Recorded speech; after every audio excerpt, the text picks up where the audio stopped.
मैं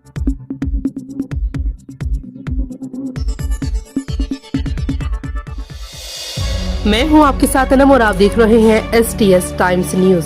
आइए दिखाते हैं इस वक्त की बड़ी खबर। भिवंडी शहर में इन दिनों चुनाव का माहौल जोर पकड़ता जा रहा है, तो वहीं पर वार्ड क्रमांक 21 में शिवसेना उद्धव बाला साहिब ठाकरे के चुनाव चिन्ह से मशाल से अधिकृत उम्मीदवार मनोज पाटिल और उनकी धर्मपत्नी कामिनी मनोज पाटिल चुनाव लड़ रहे हैं। डोर टू डोर जाकर जनता से अपने चुनाव चिन्ह पर मतदान करने की अपील कर रहे हैं, जिन्हें जनता का भारी प्रतिसाद मिल रहा है। साथ ही मनोज पाटिल ने अपने विरोधियों पर निशाना साधते हुए क्या कहा, सुनिए। प्रथम तर मी वार्ड क्रमांक 21 मधील सर्व मतदार बंधू आणि भगिनींचं आणि मातांचं मी मनापासून स्वागत करतोय।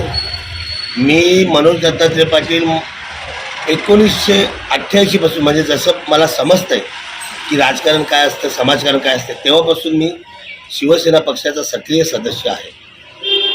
दुर्दैव असं आहे की 1988 पासून काम करत असता 92 मध्ये इलेक्शन झाला। तिथं मनोज मोतीराम काटेकर यांना उमेदवारी मिळावी म्हणून मी स्वर्गीय आनंद दिघे साहेबांजवळ रडलेला माणूस आहे आणि मी रडून ती उमेदवारी घेतलेला माणूस आहे, हे जग जाहीर आहे।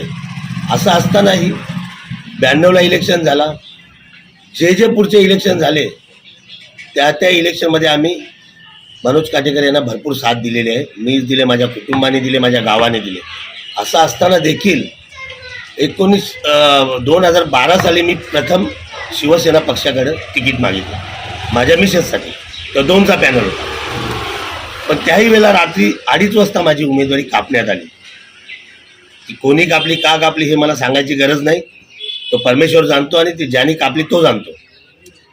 पुन्हा तोच विषय आला, पुन्हा मी 2017 मध्ये सुद्धा उमेदवारी मागितली, पण त्याही वेळेला माझ्यावर अन्यायच झालेला आहे। मग मी विचार करतो की मग हा अन्याय आम्ही किती वेळ सहन करायचा। हिंदू हृदय सम्राट शिवसेना प्रमुख बाळासाहेब ठाकरेंनी एकच सांगितलेलं आहे की 10 वर्षे होऊन शेळी होऊन जगण्यापासून 2 दिवस काने वाघासारखे जगावे। मग गेल्या 2017 मध्येच मी विचार केला की मी पुढच्या वर्षी लढणार, आणि असा विषय झाला की ह्याही वेळेला मी उमेदवारी मागितल्यानंतरही मला डावलण्यात आला। आणि एक नाही, जे आपल्या इथे 2 धनाढ्य आणि बलाढ्य पॅनल आहेत ना, 2, एक नाही 2, ह्या दोघांच्या विरोधात मी एल्गार आता पुकारलेला आहे आणि या दोघांच्या विरोधात मी लढतोय। माझी उमेदवारी मी ड मधून ठेवलेली आहे, विराज साईनाथ पवार यांच्या विरोधात आणि मनोज मोतीराम काटेकर यांच्या विरोधात। म्हणजे लढायचं तर मैदानमध्ये ह्या मोठ्या लोकांमध्ये, मी एक गरीब टेम्पोवाला जरी असतो तर मी लढणार असं मी ठरवलं होतं आणि मी माझी उमेदवारी ती जाहीरही केली। आणि माझ्या मिसेसचं मी क मध्ये ठेवलेलं आहे। क मध्ये सुद्धा मनोज मोतीराम काटेकर यांची मिसेस होती, तिच्यासमोर मी ठेवला होता वंदना मनोज काटेकर यांच्या विषय, पण त्यांनी तो फॉर्म बाजूला करून तिथे सुनील भगतच्या बायकोला आणलेली आहे। तरी मला तो काय विषय नाही, पण आम्हाला लढायचं आहे दोघांना। मी कसं आहे, मी काय बलाढ्य माणूस नाही आणि धनाढ्य माणूसही नाही।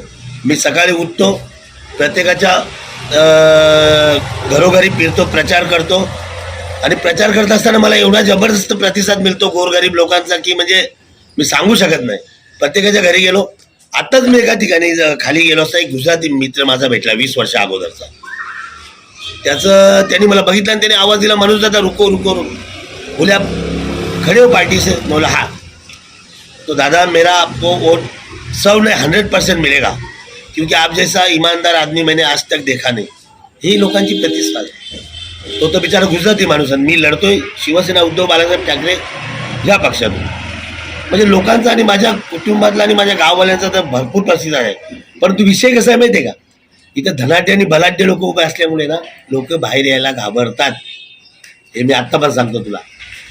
त्याच्यामुळे काय त्यांना दोष देण्यात अर्थ नाही ना। जुने लोक आहेत ना, बघा असं आहे, वाढण्याचं काम जर तुम्ही म्हणाल ना तर फक्त ओसवाल वाडीमध्येच काम झालेलं आहे। तोही निधी दिला, जेव्हा ज्याने कोणी सरकारने निधी दिला तर इथल्या लोकांना वाटतं की तो माझे बापाचे पैशाने मी ते खर्च केले। अरे निधी आला, तुम्ही 30% त्यातले काढणारच आहात, आणि तुम्ही लोकांना काय सांगता आम्ही काम केलं। तुम्ही काय काम केलं? तुमचं काम करायचं कामच आहे, तुम्ही भत्ता घेता, तुम्हाला पगार मिळतो महानगरपालिकेचा, तुम्ही काय जनतेवर उपकार नाही करताय, तुम्ही काम करता। तर म्हणजे काय, तुम्ही दरडावून सांगता मी एवढा काम केला, मी एवढा निधी आणला। निधी आणला म्हणजे काय केला? जो निधी आणला तो तुमचं कामच आहे। जसा तो ज्या माणसाचा जो माझा धंदा जसा टेम्पोचा आहे, मला तो धंदा करणारच आहे, तसा तुमचा धंदा राजकारण आहे ना. मग तुम्हाला ते निधी आणणं आहे, तुम्हाला धंदा करणारच आहे.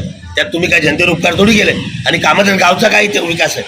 ती स्मशानभूमी जाऊन बघा आमची, जिथे माणूस लास्टला जातो ना मेल्यानंतर वैकुंठात जायला, त्या स्मशानभूमी कधी धसल, त्या नाल्यामध्ये पडेल माणूस 2-4, तेव्हा सरकारला पण जागेल.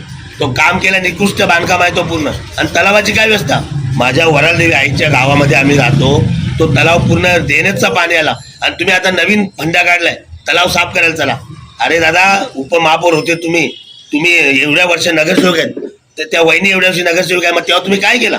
तेव्हा तुम्हाला काय वरालदेवीचा तलाव काही करता आला नाही, आता तलाव करायला निघाले तुम्ही? ही काय पद्धत आहे का लोक येडे आहेत का एवढी? त्याला आव्हान माझं एवढंच असेल की मी प्रभाग क्रमांक 21 मधून ड मधून मी उभा आहे आणि प्रभाग क्रमांक 21 क मधून माझी मिसेस उभी आहे.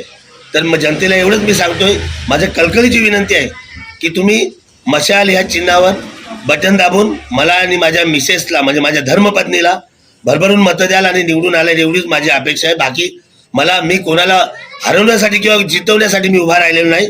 माझ्या आत्मसन्मानासाठी मी उभा राहिलोय. एक गरीब माणूस, एक टेम्पोवाला म्हणून मी उभा राहिलोय आणि मी लढणार या लोकांसमोर. एवढीच माझी विनंती आहे जनतेला.